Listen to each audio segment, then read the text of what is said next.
the outcome. Lift your head like me. You got to wear your clothes with dignity. How it was Luck is beautiful. I said, sing it along. Luck is beautiful. Say, I'm black and brown. It's high time that we get rid of that old slave mentality. La, la, la, la, la. La, la, la, la, la, la,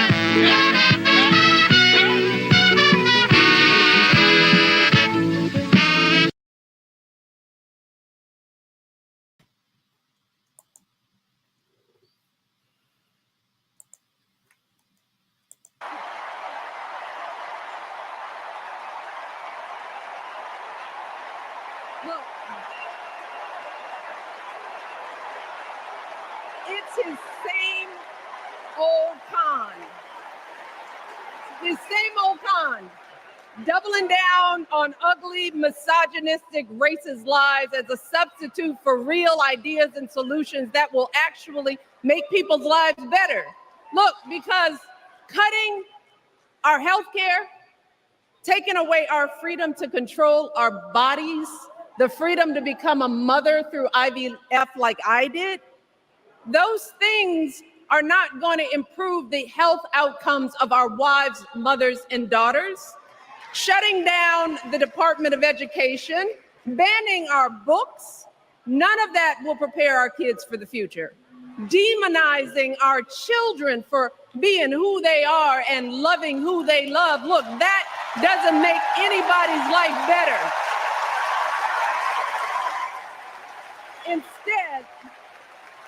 Instead, it only makes us small. And let me tell you this, going small is never the answer.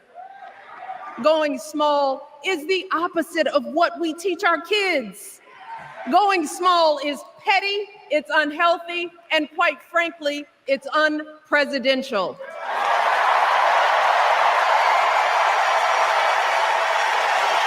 So, why would any of us accept this from anyone seeking our highest office? Why would we normalize that type of backward leadership? Doing so only demeans and cheapens our politics. It only serves to further discourage good, big-hearted people from wanting to get involved at all. America, our parents taught us better than that, and we deserve so much better than that. That's why we must do everything in our power to elect two of those good, big-hearted people. There is no other choice than Kamala Harris and Tim Walz. No other choice.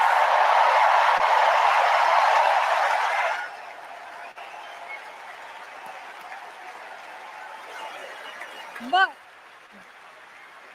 as we embrace this renewed sense of hope, let us not forget the despair we have felt.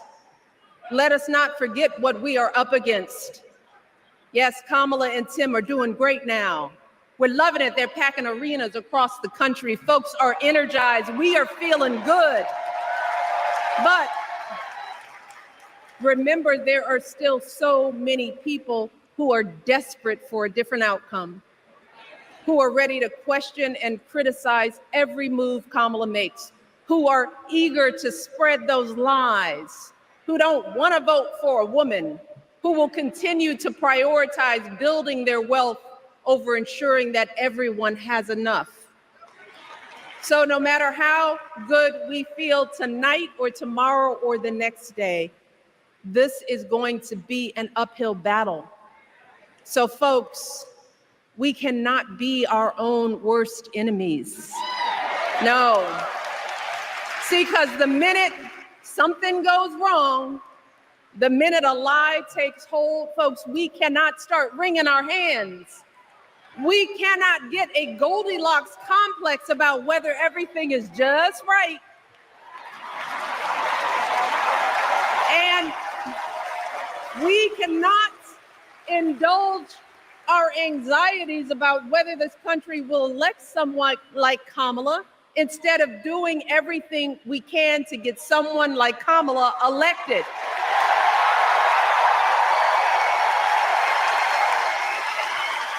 Kamala. We don't have any McCain Republicans in here, do we? All right, everybody, get the hell out. Carrie Lake. Good evening to you, and welcome to Politics 101 on a Thursday night. We just a little snippet there from Sister Michelle Obama. You know, I'm cynical about American politics, as I've always been.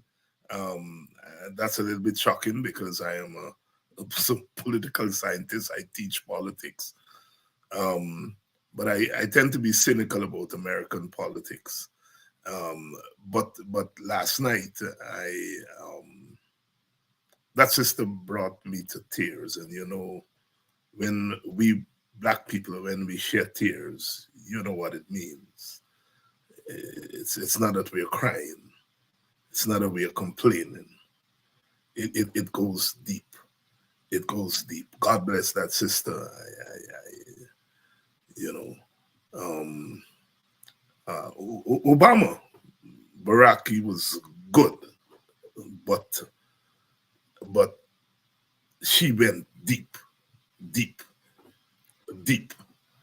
and we wish Kamala well. You know, those of you American citizens, go out and vote. And having Kamala in the White House is a million times better than having Donald Trump. You know, we Black people all over the world, we raise the bar very high for our leaders. It's one of our strengths, eh? It's one of our strengths. We raise the bar very high, but it could be a weakness too, eh? Because sometimes we raise the bar so high, it's difficult to climb over the bar. Kamala is getting a lot of help. I mean, Michelle last night really pushed her over. Helped a lot, and she will need the help with your votes. This thing is all linked. Because we in Guyana are going through the same thing. If only we could get more of the Michelle Obamas to really come forward and speak, because she was speaking as a Black woman there last night. And part of the thing about our problem, about our politics in Guyana, especially our African Guyanese politics, is to really get our leaders, political leaders, civil society leaders, to really speak to their people, and speak to their people as Black people.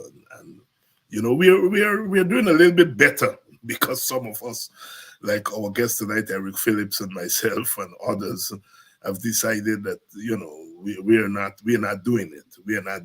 And we're thinking, you know, one thing came out last night when Michelle said, why do they fear us?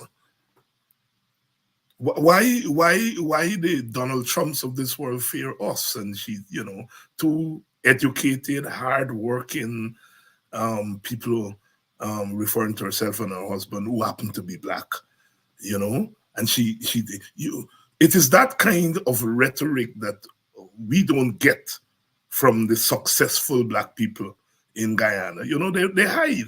They would never, you know. Because in Guyana, that is what Eric is asking in his exchange with Rafi Dev and them. Why do they fear us? They are Indian rights activists, and they don't talk about Indians. They spend most of the time talking about Black people. You know, slavery, they say, you know, they dismiss it. Oh, indentureship is like slavery, you know. We talk about reparations. If you get reparations from the government, it's double dipping. They spend more time talking about black people than talking about them. We don't talk about Indian people. I think it's a respect.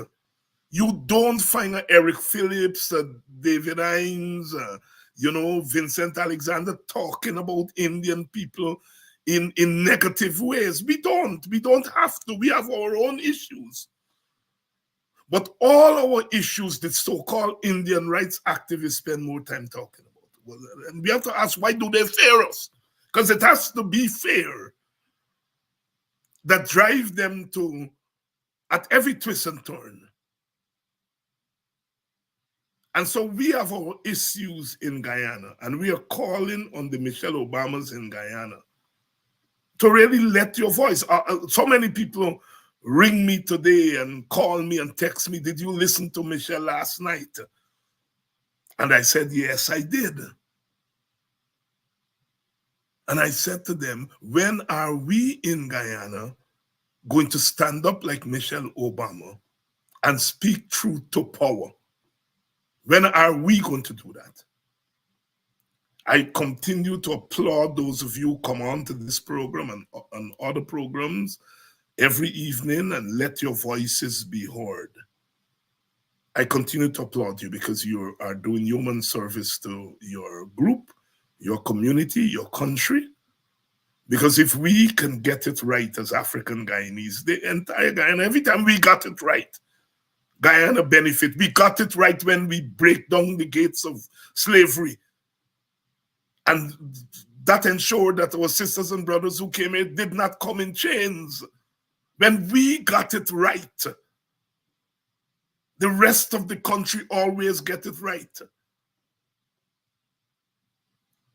And so I hope you're drawing the parallels between America and what's happening in Guyana, what's happening in Guyana, because our issues are similar to the issues of Black America, Black Haiti, Black Africa. Our issues are the same. Our issues are the same. We don't like to use the word Pan-Africanism anymore, whatever word we use. And so the issue of reparations has to be front and center. Reparations is not about we don't want nobody to come and put money in my hand. No. That's not what they would like you all to think reparations about that. Reparations is about repairing the disrepair that was wrought upon us when we were forcibly taken away from our civilizations in Africa and brought here and work for nothing. I don't care what else you talk about. Our people work for nothing. The other ethnic groups did not have to go through that experience. And one should not be ashamed. You look around, we have this thing. We can never make a full-throttled statement about Black people in Guyana. We always have to say, but, in addition to. Because they're the vultures who are waiting there to call you racist. We are the victims of racism. And however much they try to change the meaning of racism, they can't, because we have written through our experience, we have written the primer on racism. That racism is a subject of interest, a subject in education, is because of us. And I said on the weekend at the Coffee 250 conference that if I have anything to do with power, one of the first things we're going to do is we're going to start teaching Black studies in our schools. Because if our Indo-Guyanese brothers and sisters, Chinese and Portuguese and all of them, is to get a true understanding of the Guyana they live in, they have to study slavery.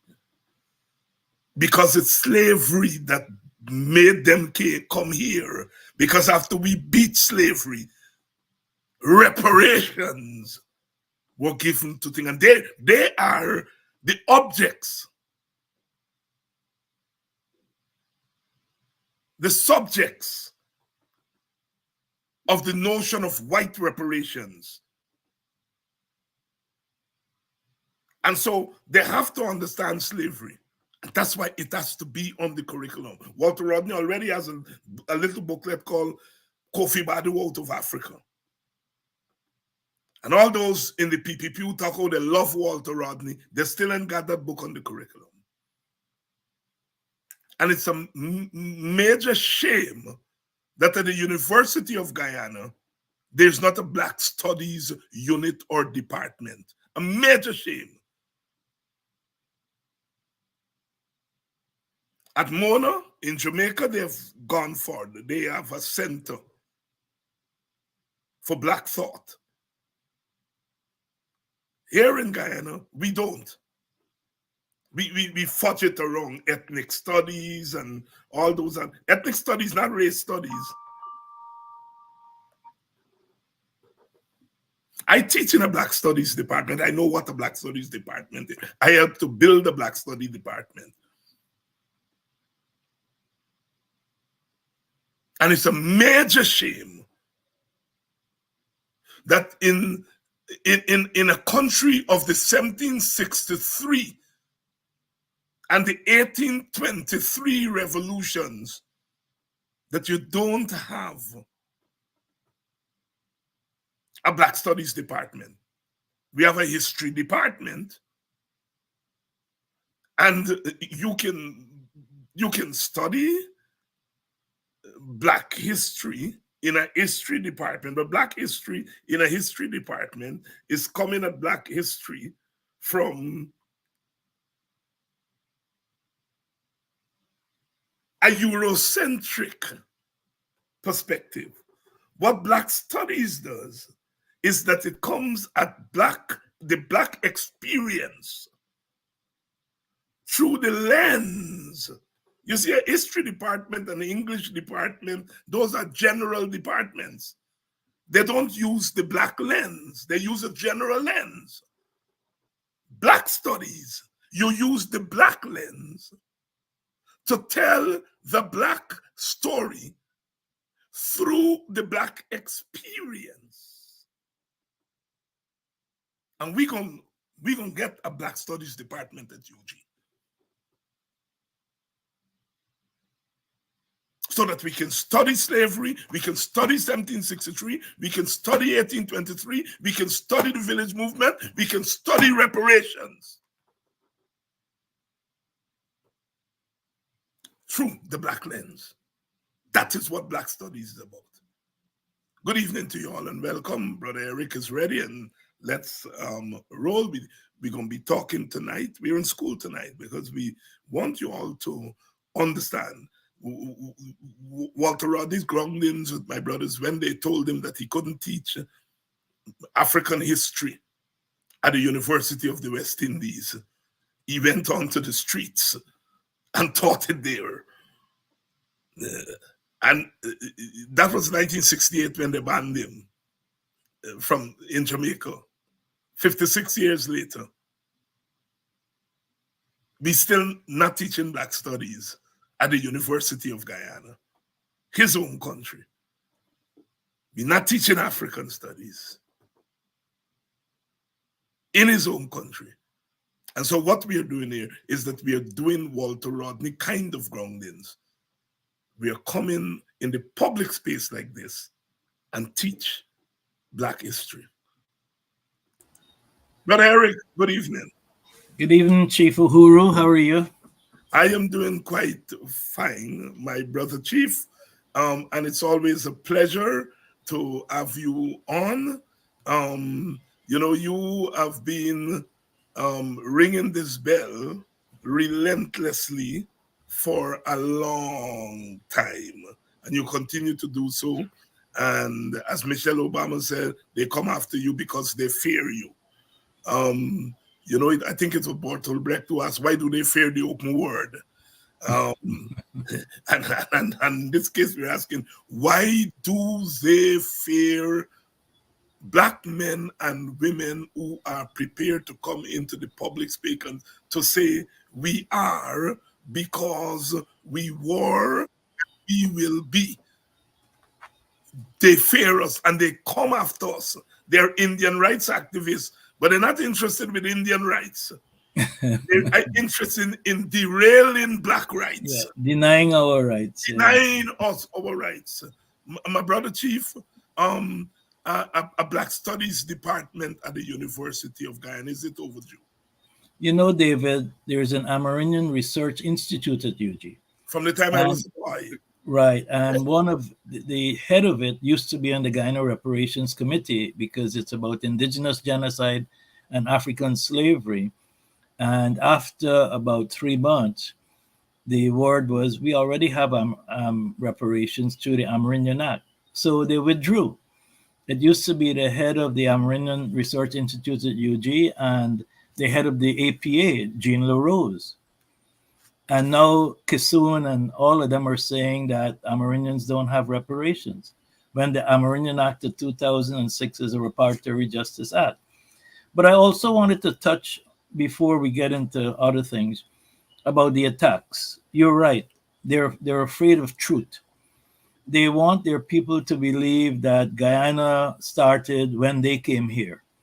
And so anything that precedes that, 1823, 1763, even the coffee statue, coffee monument, is something they're trying to deny. Um, they said that we talking black people business. This is what Amarak and Kisuna said. Hey, we just had a week of Amerindian Tashao's meeting. They're talking Amerindian issues, but they're not telling the Amerindians that they shouldn't talk about Amerindian issues, but they're telling us not to talk about African issues. You know, Gopio, about 5 years ago, we formed an African Business Roundtable. Khan, Imam Khan, Roshan Khan, wrote a letter saying that if black people form a business association, then it's racist because they're talking about buying from themselves. This is the type of racism and anti-blackness that lies in Guyana. You know, and Gopio, which is a global organization of people of Indian origin, I wrote back to him and said, how could you say that this is racist when Gopio has a national convention where there are Indian business groups all over the world meeting in India every year? Ravi Dev went and spoke to them. And invite them to come to Guyana. Yeah, as kit and kin. Yeah, that's Yeah. right. So there's this double talk, there's this nastiness when it comes to speaking about our issues. And even the institutions we're putting in place are anti-black. So we have an ethnic relations commission, which is dealing with ethnicity. When in reality, what we need is a human rights organization. We need a human rights group, not a ethnic relations commission. We need a human rights commission because a human rights commission is broader. It deals with different issues. We don't want to box everything that we're in into ethnic rights because that's a trap. Similarly, you know, you asked a very important question. Where are our Obamas, Michelle? You know, where are our Winnie Mandelas? Guess what has happened? The whole institution again is set up to make black women believe they're different from black women, men. Mhm. So you give them oil blocks. So you're giving them special treatments. We are one family. This whole issue of feminism has been used to divide the black family. And that's why you don't hear black female voices, because they've been viewed in society and they believe it that they're different from us. They're more special than us when they went through the same slave experience. It's this trap that we see all the time, these movements that are driven by white institutions or by white priorities that our people get caught in. So where are our Desmond Tutus? The church is the largest black organization in Guyana. It meets more than any other group every week, every month. Where are our Desmond Tutus? Because if the church is about justice, why aren't you not hearing any of our black priests talk about justice? They're quiet. They're I don't know what's the issue. So the black voices we should be getting from our institutions and from our major segments of the black community are suppressed. Why are they suppressed? You know, I remember when CARICOM had their event here, the heads of states. I was shocked when the prayers were being done. We had Hindu prayers, Muslim prayers, Christian prayers, and we had another group of prayers. All four of the people that said prayers were Indian. In a Guyana, where black people are dominant in the Christian church.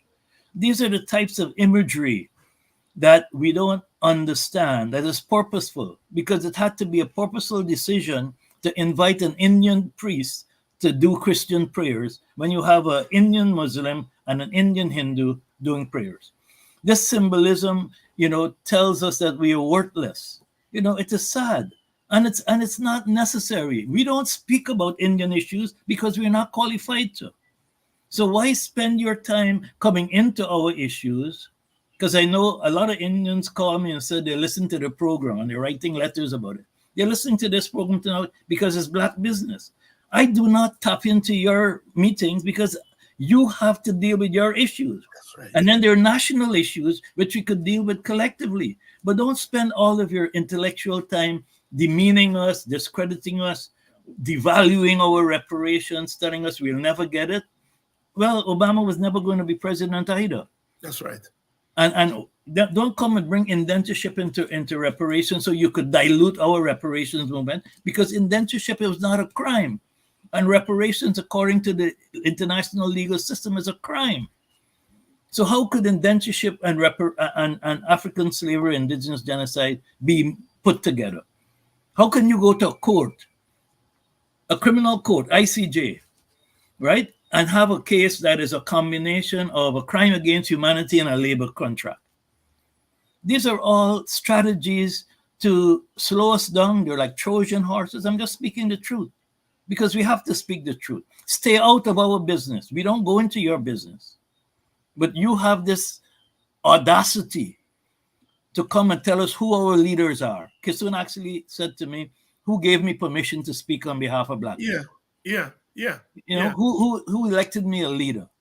This is the type of thing. We don't tell them who they choose. We don't tell the Portuguese or Chinese who to speak on their behalf. And this is why there's a chilling effect on black thought and black intellectual development in Guyana, because people are afraid that if they talk, they'll be punished, because that's how the society is. The society is a racist society, and racism is a political system of giving and taking. Racism is a political system. In Guyana, if you are anti a particular group, they take things away from you, right? And Keen Gibson wrote about that. It's a political system. It's not just about racism. It's about who gets assets and who gets denied assets. Brother Eric Phillips, Chief Eric Phillips, a white Guyanese was on, I think, a Freddie Kisun program, and they were talking about politics. And, he said, well, the WPA will fade away, especially with the presidential candidate they have, because he brings baggage. And the baggage he brings is that he talks about race and he talks about black people business. So feminists who talk about women business are okay. All right. Amerindians who speak about Amerindian business are okay. Are okay. But a party will fade away because its leader, presidential candidate, is speaking about Africa. Is what we grew up, Eric and you grew up in a village. We get Kokobe. Why, I mean, someone, Leonard Craig was on a program say, Nigeria is going to have a problem because in recent times, Nigeria advocacy has been for African Guyanese. So it's like, if you want to do well according to them in politics, don't touch African, touch anything else. It's okay for Nigeria to go in Amerindian areas and talk about the problems of, don't touch Africans. I put on the screen here what evidently an Indian brother, sister, Shiv Singh. And I only put it because I am not saying this is representative of the mass Indian view, but I'm saying it is a view in the Indian community and in the African Guyanese community too. That if you all talk about black business, you all will not get one vote. Yeah. That then the political parties that are organizing and get the votes from African, when they see and hear this, they act on it. They act on it. Your comments. Wasn't it President Jagdeo who in New York said or that the PPP is an Indian party? Nobody Yes, jumped up and down. that's right. So they have agency to define themselves as who they are in their Indianness or in their Amerindianness. But we can't because we're at the bottom of the ladder. We're not valued equally. We who died for this country. How many of them went to World War One? How many of them went to World War Two? I mean, when you start looking at the sacrifices we have made for this city, for this country, it is because they don't teach it. They don't want to teach it because if you teach it, our young people will have a whole different view of our Guyanese-ness, of our connectedness. But it's all these racial entrepreneurs who telling us we shouldn't talk about our issues. They should talk about it. Can you imagine that arrogance? They could talk about our issues. Kissoon writes every day about a black person, not about the Indian person. He doesn't write about corruption. He doesn't write about healthcare. He doesn't write about education, where we're failing math and English like if it's going out of business. But he wants to write about what Eric Phillips say, or what David Hines say, or what Vincent Alexander say. And yet the real issue is the food, and he's not writing about food basket. He's not writing about crime. He's not writing about local content. He's there to write anti-blackness. Eric, we continue our struggle, and because at the end of the day, we are first and foremost speaking to our people, because Yes. we've got to deal with our problem.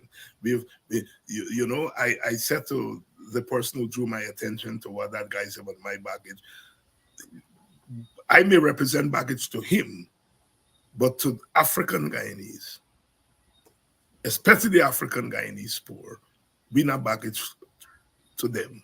Because David, I think I might have sent you 17 pages of racial epithets against us that are just mind-boggling. yes, I hope that's a small percentage of the Indian population. The yes, things they've called us, that they should poison us, don't ride on our buses, don't do this, don't do that. It is quite frightening that somebody would have created this fear of us in their community. Mhm. And this is not something that's accidental. You're taught to hate. You don't be born coming out of your mother's womb hating people. And this is what, I went to Queen's College. My best friends are every culture in Guyana. We didn't think about race when we were in school, but I'm seeing on YouTube young people being taught to hate black people at Yes. age 5. Yeah. Is this the type of poison you were giving that young kid at that early age? But we have to ignore it and talk about our issues. Exactly. Because our issues are Guyanese issues. Exactly. And with all due respect to our Indian Guyanese brothers and sisters, they may acquiesce to the fear, but, and Eric, I'm sure you get the same experience. Whenever I have been in the communities and I've run into Indian Guyanese, they have been quite respectful to me. Yes. I was in Golden Grove at Simpson De Silva's wake, Right. and Indian males were Yes. coming up to me to take selfies or these Yes, pictures. I had the same experience at the church there. Yeah, Thank but you. David, Mm. I taught at University of Ghana for 12 years. The majority of my students were Indian. Yeah. I will ask any Kissoon or Ramba to go and ask those people about me.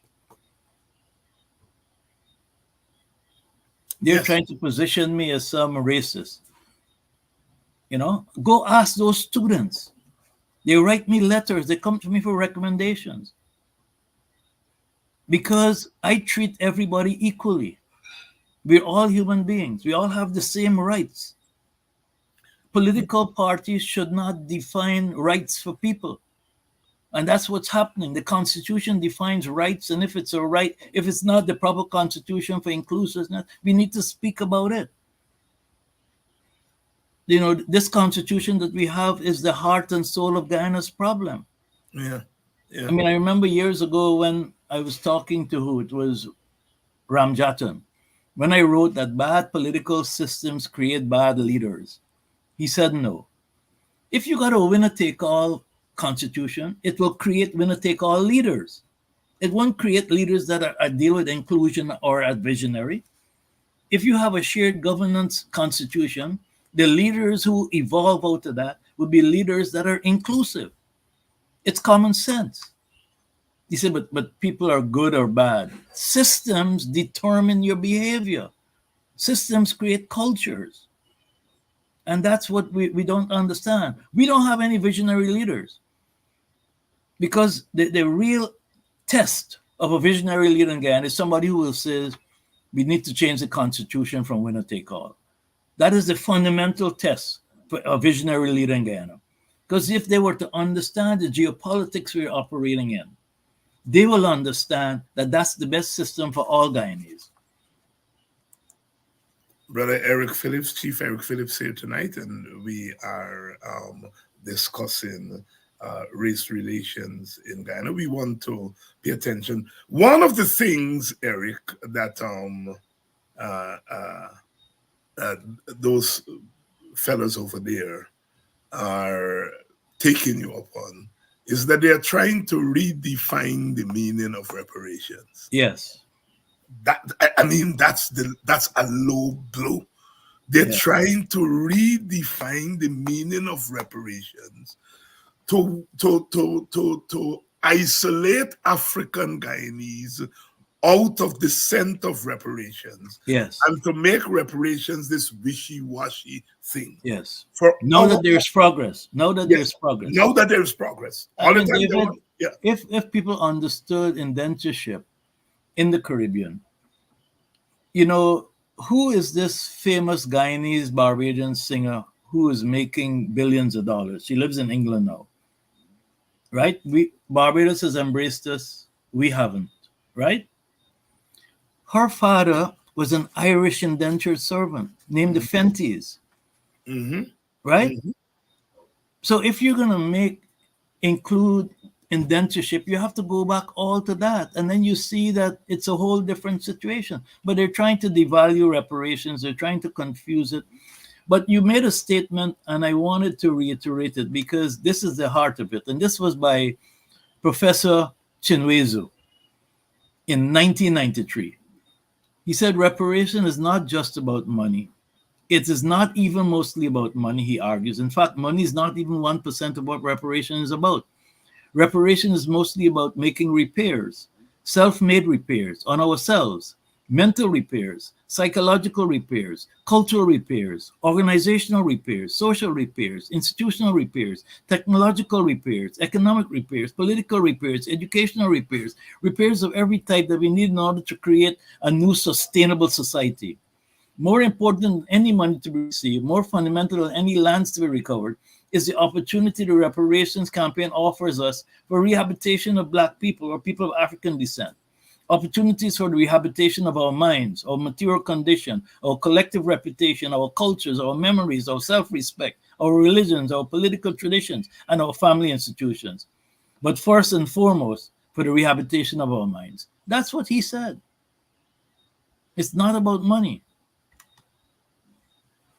And that is most important, the definition of reparation, because they think it's just about money and so on. I mean, Eric, it bothers me, that the way in which they just want to redefine Black people as men. After 10 years of success, grind. Yeah. Last night I had to make the point that, in my community there in Buxton, I move around, I go to funeral, after funeral, people gather, they take a drink and so on. And I would ask ladies, you want a beer, you want 2 beer? And they would pull me aside, say, David, me I want beer, give me the money to buy food, to go and buy food for tomorrow. And don't let us see, put it easy in my hand. 2 things. One is that they got their priorities right. Second is that they get pride. They don't want nobody to see them begging. And to see them lambaste those, or because when I think about black people, I'm not really thinking about people like you and me. We have done fairly well.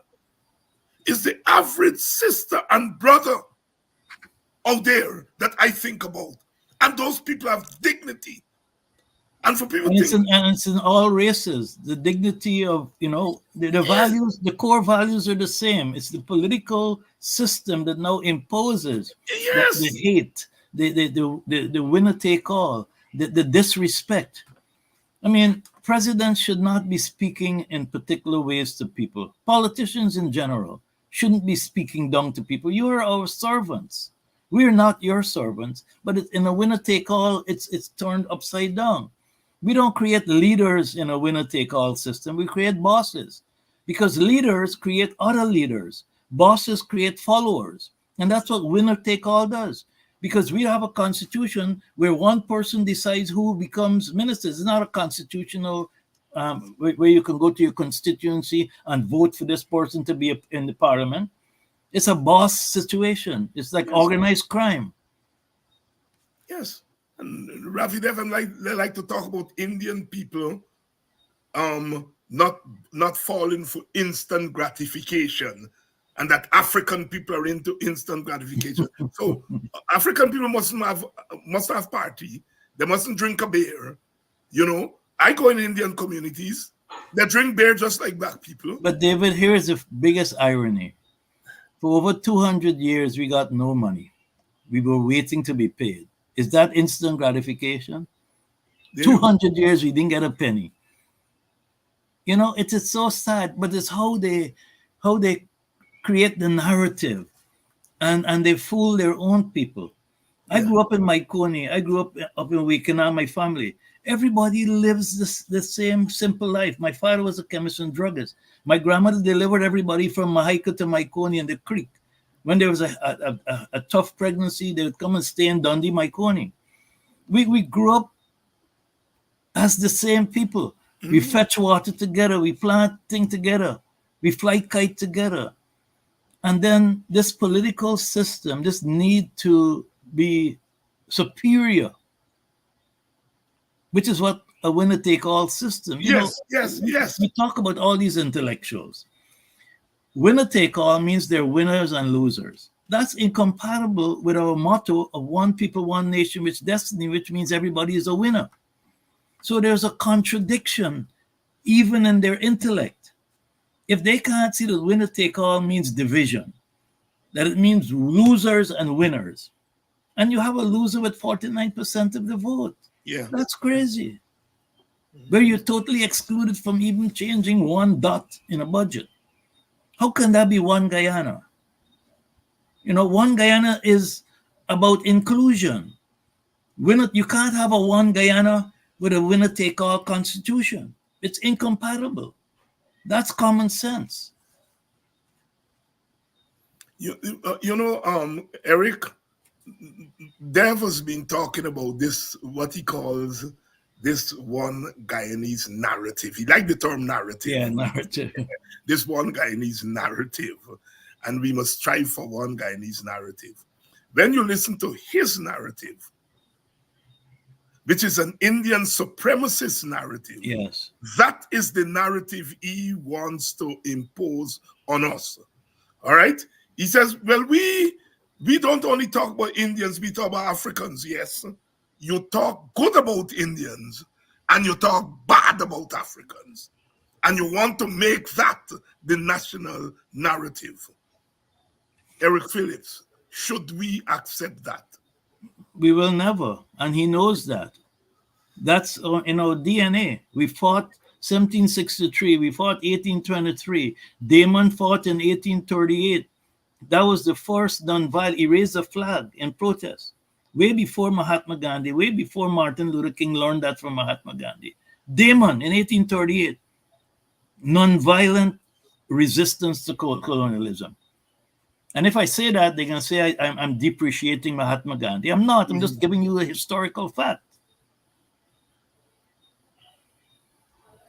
Brother Eric Phillips here, Chief Eric Phillips here tonight. Chief, talk to us a little bit about the reparations, because it's over the last 10 years, a lot of ground has been covered. Right. And we don't get a systematic reporting on what's been going Yes. on in the Yes. media. And I'm glad you're asking about that, because people don't understand what's going on.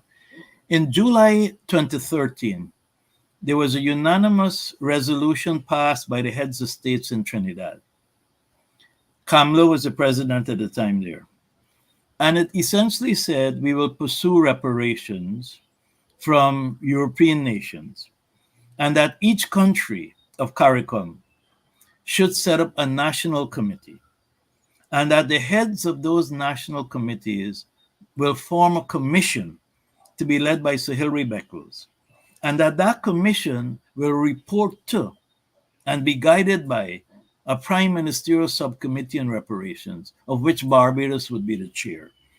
So Frondel Stewart was the first chair. When Mia Motley became prime minister, she now chairs the current one.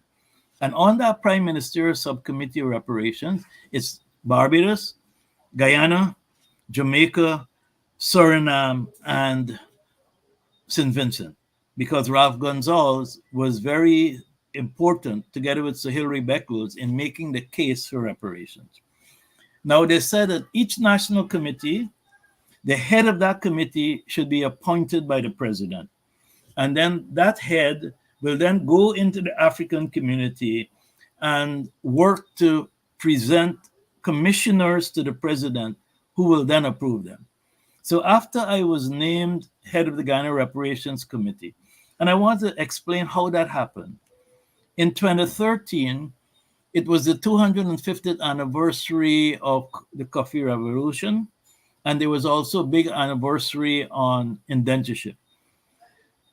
Dr. Rose, who was the director of culture at the time, invited Sir Hilary Beckles, Vereen Shepherd, and Clem Sichuran to speak at the Umanayana on this anniversary. For some reason, me not being a historian, Dr. Rose selected me to chair those meetings. So I chaired the Sir Vereen Shepherd and Sir Hilary Beckles meetings. I'd never met them before. And I can't remember who chaired the Clem Sichuran meeting. So when CARICOM made the resolution, Director Rose recommended me to President Ramatar. And we had an event at the National Museum called Lest We Forget.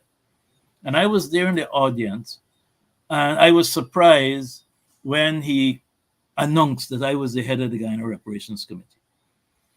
Later that year, that was August, we had a meeting in St. Vincent where all the ministers of culture, several heads of states, and the heads of national committees were brought together to develop a strategic plan and an operational plan. And that strategic plan defined the 10-point plan.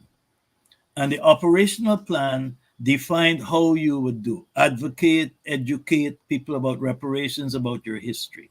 And we had 4 terms of reference. The first was to go back and have a corrective history of your country. Second was to define the discriminatory actions that have led to today's condition of Africans. We did that. We have a book with it. It's 15 discriminatory actions. So each reparations committee was to be funded through the Ministry of Culture or Ministry of Foreign Affairs. In Guyana, our budget is funded through the Ministry of Culture.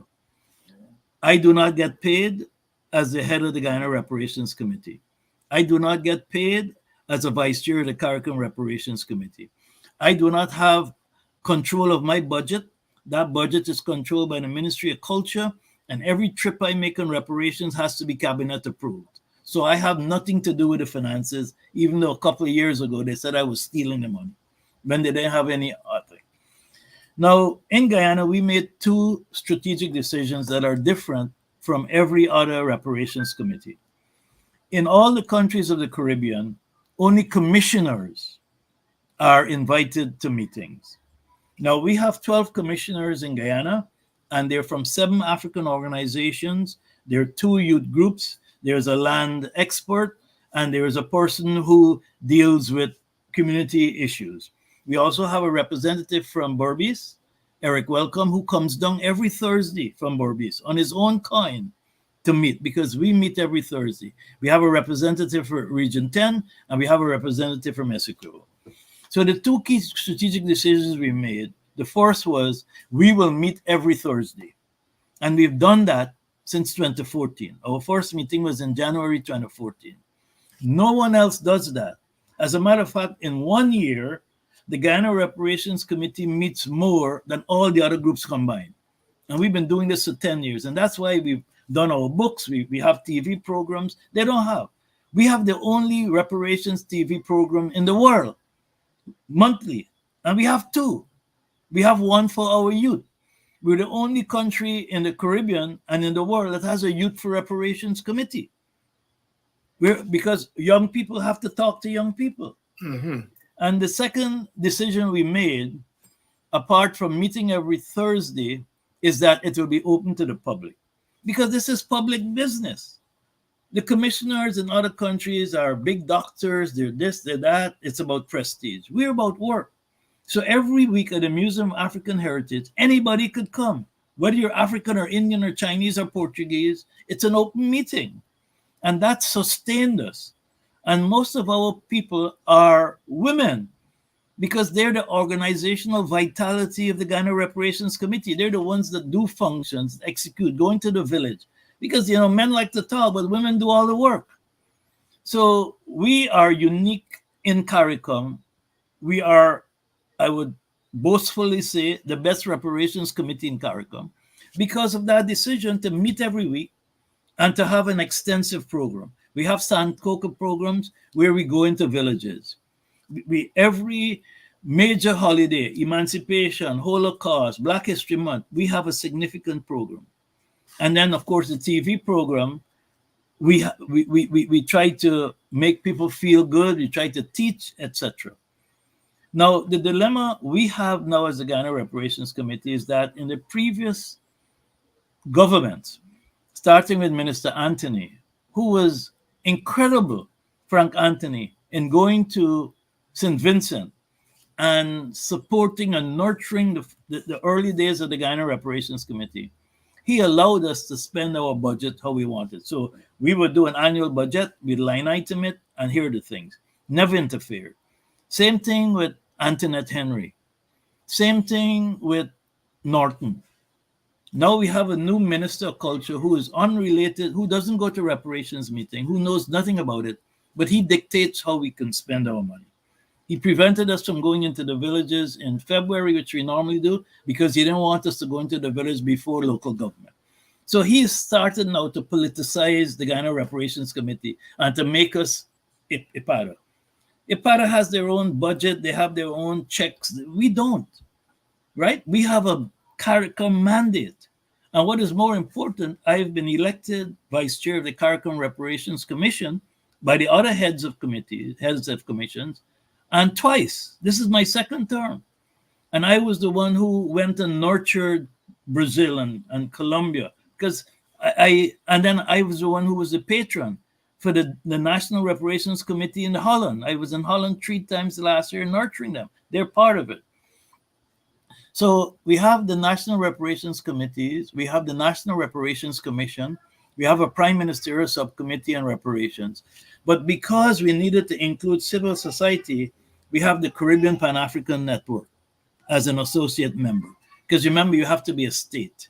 Right. Then we have the Organization of Indigenous People as an associate member. We have Rastafaris as an associate members. We have St. Martin as an associate member. We have a National Reparations Committee in Holland as an associate member. So we're growing and we're making it more inclusive. Now, one of the things that came to the Reparations Commission 2 years ago was by Ravi and his group in Indo-Caribbean Diaspora Network, that they wanted to join our reparations committee. Now, the reparations, as defined by CARICOM heads of state, is about indigenous genocide and African enslavement. And therefore, the heads of committees, because it's only Guyana, Trinidad, and Barbados, Trinidad and Suriname has that peculiarity. The majority of people said, no, this is reparations. And of course, in all the other committees in the Caribbean, they have indigenous members, like we had. But as I reported, the Amerindian Research Institute and the APA were initially members, and then they dropped out because they're saying, you're fighting for reparations. The Reparations Act, Amerindian Act, is reparations, even though Ravi and Kisun and all of them are trying to redefine it. So that's the situation. And the Guyana Reparations Committee started out with 5 million Guyana dollars, which is 25,000, which is totally inadequate. As you can remember, Ipadaji had 100 million. We had 5. And then when Granger came into power, it was increased to 10, and we were 10 million Guyana dollars, which is 50,000. Our TV programs, twice a month, take care of 30% of our budget.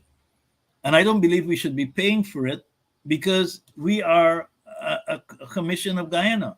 So why are we spending our money on TV programs? That should be free, because part of the mandate is to educate, to advocate, and to stimulate discussion. So our budget is used by the government, so to speak. 1/3 of it is for TV, which should be free. So that's it. Now we have a 10-point plan, which was voted on in Antigua, which has been evolved. The first point is an apology. The second point is about repatriation, which we are now calling resettlement. The third point is about an indigenous development program, which Guyana has in terms of the Amerindian Act. There's a Tashaus Council, there's an Amerindian Development Fund, there are Amerindian land rights, and all those other things, plus an Amerindian ministry. And then we have things like health. Because of the slavery experience, the Caribbean, and especially Barbados, is the amputation capital of the world because of diabetes and hypertension. Then we have illiteracy. Coming out of enslavement, 90% of our people were illiterate according to traditional definitions, and you're seeing that in our inherited educational system. Then you have psychological repair. We have technology transfer, and then we have debt cancellation, which is now financial repair. Now, strategically, our heads of states didn't want point number 10 to be financial repair. They were afraid of the backlash by European nations. So that's why CARICOM came together as a group to protect each other country from that European geopolitical backlash. And so initially it was about debt relief. Now it's about financial repair, including debt relief. But it's on the CARICOM website, and we in Guyana pursue that. And I'm part of the group rewriting the 10-point plan to include colonialism and the whole process. The process from when the Dutch first came here. Well, first Guyana was founded by the Spanish, then the Dutch, then the British. And we talk about independence all the way now to where Guyana is. So we have a very structured program. We have quarterly CARICOM Reparations Commission meetings. I was sent, for example, by CARICOM 3 years ago to South Africa to look at the traditional kings and queens, because now we have the Africa Union on board. That took about 3 years of work. We have the traditional kings and queens on board. So what we've been doing, we've been building coalitions. We launched the North American Reparations Commission at Medgar Evers in 2016. So because America needed that, they had NCOBRA, they had other groups. Now there are over 200 reparations committees in America. We worked with, I was invited to Colombia when the new Vice President Marquez, who's a reparationist, had a reparations conference before they were installed. And now I'm working with Brazil to bring Brazil on board so that the movement becomes a global movement. But we've had lots of success. The Dutch Prime Minister and the Dutch King apologized. 2 banks in Holland have apologized, ABN AMRO and the Dutch Central Bank. 5 cities in Holland have apologized, Utrecht, Rotterdam, Amsterdam. The Bank of England has apologized. The Church of England has apologized and have 100 million fund. Lloyds of London have apologized. Universities have apologized. Families have apologized. So it took us 10 years to create the momentum that occurred 2 years ago, where people started to apologize and to put things in place. What we're fighting with now is that these constituencies, the monarchies, they're trying to define what reparations should be. The church is trying to define what reparations should be. Families are trying to define what reparations should be, when it is us who should be defining it. So take, for example, Lloyds of London. They apologize, and they've put 12 million pounds to bring more people of African descent into insurance in the UK.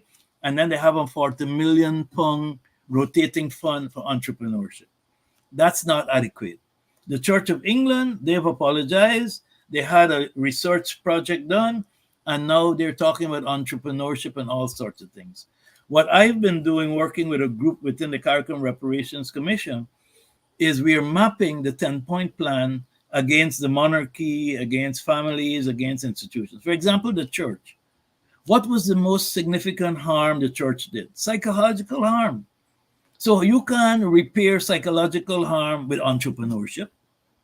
You destroyed our religions. You gave us this thing that we're inferior because we're worshiping a white God.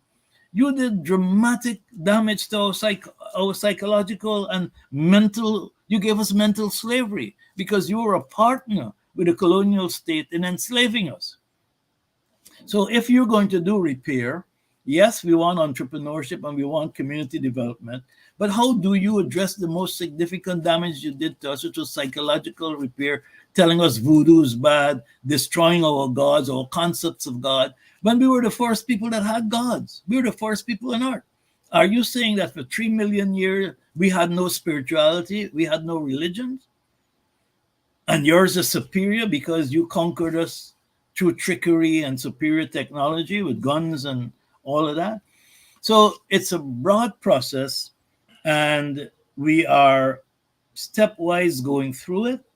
We're engaging now all the different people who have apologized. Guyana has the most apologies. There are 14 groups that have apologized to Guyana. Mm-hmm. And we should be putting a committee together of people who understand law and economics and corporate finance and all of that to go and negotiate with them. Because once you've apologized, you are accountable by law. If the Dutch have apologized and the Brattle report says you owe us $50 billion, then we should be negotiating with you. We've done nothing. And the Dutch apologized on the 19th of December, 2022. That's almost 2 years ago. So that is what we're dealing with. And of course, the geopolitics comes into that. And now this issue of reparations for indentureship is on our plate. So that's a broad stroke. The challenges, we meet every Thursday. We have several documents we've written. We have 2 reparations TV programs. As a matter of fact, this Sunday, we will have our Youth for Reparations program. Our reparations programs occur every second Sunday and every 4th Sunday of the month. And that's on NCN. NCN, because that's the national channel, and because we don't have money to put it in other channels, and because we had to go to the tender board. And so the tender board says you can only do it with NCN. Mm-hmm. Mm-hmm. Any connection with the University of Guyana? When I was first appointed chair, I wrote to Vice Chancellor Opedei asking for a lawyer, an economist, and a development person. He refused. And since then, University of Guyana was disconnected. Now, every other reparations committee got universities and university professors associated with them. The head, the most significant university is the University of the West Indies, whose vice chair, Sir Hilary Beckles, is also chair of the Guyana of the CARICOM Reparations Commission. So there's linkage. Suriname and Guyana do not have linkage. But I wrote to Dr. Paloma Mohammed, and she has given us 3 names. So we're now bringing them in, but that's 8 years after.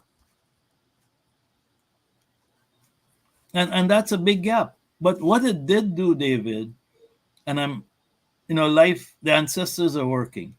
I think if we had a historian from day one, we would have never realized that 3 of the indigenous groups came to Guyana 100 to 200 years after Africans were brought here. Because it's in none of our history books. The Waiwais, the Makushis, and the Wapishanas came to Guyana 100 to 200 years after we were brought here. In 1763, none of them were here. Right? And we found that out by mistake because Jonathan Adams and I started to do our research. And then I said, well, there are only 300 YYs here. There must have been a massacre. There must have been something. But then we went back in history and we found no massacre. And we found that they came from Brazil. Same thing with the Wapishanas and the Makushis. And also, if you go into their history, and people don't like us talk about our history, the Wapishanas were anti-black when they fought the Rupununi, whatever you want to call it, because the Portuguese encouraged them not to appreciate a black government, and the Wapishanas were part of the Rupununi uprising. But we don't teach history because we believe we will make some people feel uncomfortable. But how will you build a nation if all of the history is not there? And then we forgive each other and we build. We build through national symbols. We build through national programs. We build through inclusiveness. That's not happening. And what is most surprising to me is that the party that represents African interests, if you want to call it that, the PMCR, they should be clamoring for history to be taught in schools. Because if history is taught in schools, it will benefit them the most. But they themselves don't call for it because they're not, I don't know. I don't want to get into politics. Yes, that's one of the burning issues in our community. Eric, thank you very much for coming through tonight and really giving us some important information, and before that, perspectives and analysis. And we have this book, which is free. We printed 10,000 of them, which is called the Ghana Reparations Story. It's done in 4 booklets so that our young people could read it. And we only have about 1,000 left, but it's free. Where can people get them? You can get it from the Museum of African Heritage on Barima Avenue. Most people may not know there's a Museum of African Heritage there. It's where we meet every Thursday. And it's in the library there. They can give you one free and we'll replenish it. We have about 1,000 left out of the 10,000. So you heard it there. You can get it. You can get in touch with Brother Eric, and he would be able to guide you where to get copies of those publications and other publications by the Guyana Reparations Committee. Eric, closing thoughts? Well, without reparations, Caribbean society is at risk. If you look at climate change, if you look at what has happened because of slavery and indentureship, where we have one-crop economies, if we had a major earthquake, the tourism industry in the Caribbean would die, and a lot of people would lose their livelihoods. Why do you think Guyana was invited to go to St. Vincent, the Argyle, whatever it was, with Venezuela? The Argyle Agreement. It wasn't because the heads of states in Barbados and Jamaica and Trinidad and all of them were interested in Guyana. They were interested in protecting their tourism industry. Because if Venezuela had done an incursion of Guyana, the whole region of peace would have been disrupted and their economy would have suffered. So we need to understand why these people do certain things. But the whole Caribbean is at risk. If you look at Grenada and the earthquakes, you look at the Bahamas, you look at all of that, we're lucky in Guyana. We don't have those things. So all of the Caribbean islands are at risk. They're high unemployment, youth and adult. And so they need to be repaired financially as well as the self-repair we talked about in order for Caribbean society to survive, because it's only getting worse with climate change. Yeah. So that's the Caribbean. For people of African descent in Guyana, we are excluded essentially from the economy. Why? It's because of slavery, because we weren't paid for 200 years. And when we came out of slavery into independence, no one took our interests at heart. Chedi Jagan went to India and brought Korpalani and all these other groups here. The Chinese and the Portuguese, they escaped indentureship and they went into business and were supported by banks, right? You look at who owns all the banks. We do not have an African Guyanese private sector. And if you don't have an African Guyanese private sector, you cannot tender for contracts in oil. You cannot participate realistically in local content. So if you had a government that was interested in one Guyana, and by the way, I made this presentation at the conference center when I was at UG 5 years ago. I said, do not call our local content local content. Let us define it as national content. And I had a reason for that. Local content has global connotations, and we are locked into laws and practices. If we had national content, then it's Guyana first. Then it's Guyanese companies first. And then no country can come here and buy land. We give land to our people, our businesses, and they use that as equity to get into joint ventures and local content. And if we were truly interested, knowing our history of including African Guyanese, then we could have done many things. We could have said, okay, this local content contract will go to this particular business, but part of that is that it has as a subcontract certain African businesses, so that we develop all the different groups in Guyana using oil and local content. Because right now, African Guyanese are excluded from these massive contracts. And let me read what's going on. The budget in Guyana grew from 330 billion in 2020 to 383 in 2021 to 553 in 2022 to 782 in 2023 to 1,145 billion or 1.1 trillion in 2024. Now 70 to 80% of that is procurement. So if you don't have a private sector, if you don't have international partners, if you don't have technology, you're institutionally locked out from Guyana's development. And that's what's going on. So if you are a visionary leader, understanding that we have 100 and something thousand Venezuelans here, another 100 and something thousand people coming in for oil, over time, your small private sector will be overwhelmed and your economy will be totally gobbled up by other interests.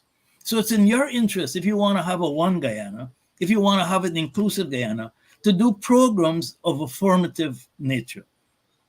Because all the other groups in Guyana have been affirmed, whether it's through indentureship payments, whether it's through land after indentureship, whether it's through getting grants. You know, people forget Oral John.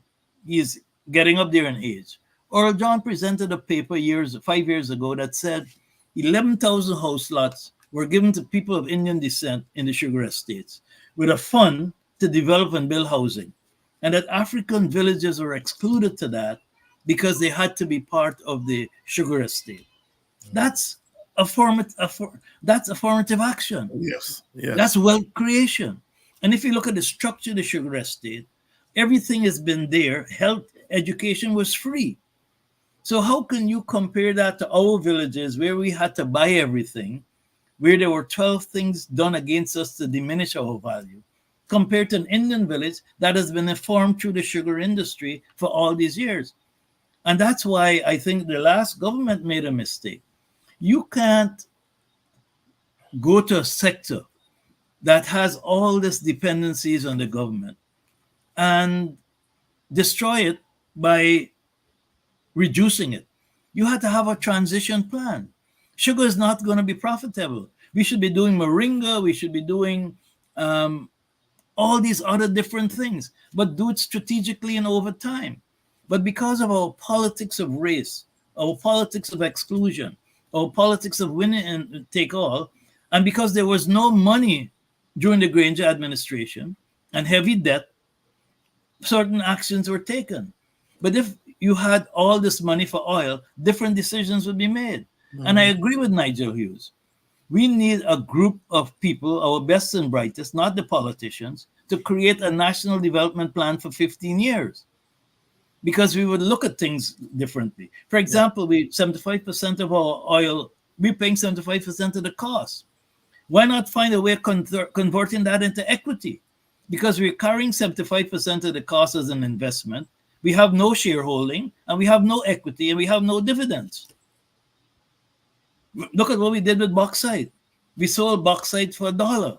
100 million tons of bauxite probably there for $1. If you were smart, you would have collateralized that asset in the ground and gotten billions of dollars to develop the bauxite industry, or to develop the solar industry, or to develop jobs for develop education. I'm very, very worried, even though we're putting pictures of the cream of the crop in exams today. Every year, 12,000 of our students of all races go to exams, and 11,000 are lost. That's right. If you look at the labor document, 10% of our people never went to work. 24% of them only have private primary education. 28% only have secondary education, and less than 0.2% of our population have degrees. How can you do that in an oil economy? We need to remission our education system. And the only way you're going to do that is to get away from winner take all. Because winner take all is about domination, about who's going to lead. We need 5,000 leaders. We don't need 100 best top students. And then they're doing 28 and 29 and 30 stuff. Oh, man. That's child abuse. Oh, you're abusing our children. Yes. And that's because we have this sense that we're going to have students with all these degrees. It shows a superiority of race. But in essence, it's a superiority of class. People who can afford lessons, who can get to the best schools. It is backward. We need to remember that whilst we are fighting these two major races, there's an African proverb. When two brothers fight, the foreigner takes away the house and the assets. And that's what's going on. We should have a collective parliamentary decision on our oil sector. We shouldn't have it to be telling Exxon, giving Exxon permission, notice 24 hours before we go on the rig. If we're dealing with carbon credits should be shared fairly. The indigenous people are getting carbon credits, and that's due. But all of our villages, according to LCDS, are a threat. All of the villages along the East Coast should be also getting carbon credits. Because if you look at 2005, we lost 60% of GDP in 2 weeks, and it's going to become worse. So what are we saying to our villages? That only Amerindians should get carbon credits? They deserve it. But African villages also deserve it. Indian villages along the East Coast also deserve it, so as they could start preparing for 2030, when there's a projection that we'll have a serious problem. So you can't create a one Guyana when people are excluded from decision making, from conceptualizing development. Because, you look at QC, everybody is bright. All races are bright. It's just exposure.